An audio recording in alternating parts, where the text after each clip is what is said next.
Kasama ng pagbubukas sa publiko ng mural na Biodiversity of Love sa Cannon Road, Baguio City, ang inisyatibo ng DNR CAR at ng Department of Tourism CAR na pagtatanim ng ornamental bamboo sa harap lamang ng mural na ito. Patatanim po ng bamboo is okay lang po dito. Po yung sinadjust natin na itatanim dito kasi yung slope yung nakatanim sa kalsada. Kasi pag kahoy po minatanim natin is baka yung road system sisirain po yung pagtanim ng kalsada. So ito po yung recommended natin. Saka ito po is ornamental bamboo. So, okay lang for landscaping natin. Kasi pag bayog malaki,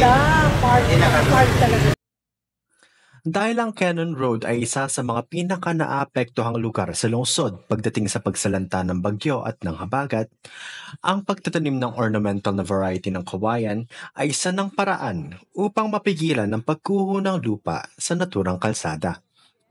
Di lamang yun, dahil ang bamboo ay mas epektibo sa pag-absorb ng carbon emissions kumpara sa pine tree, mas mabilis din itong tumubo at lumago, at mas matibay at nakikibagay ito sa anumang sama ng panahon.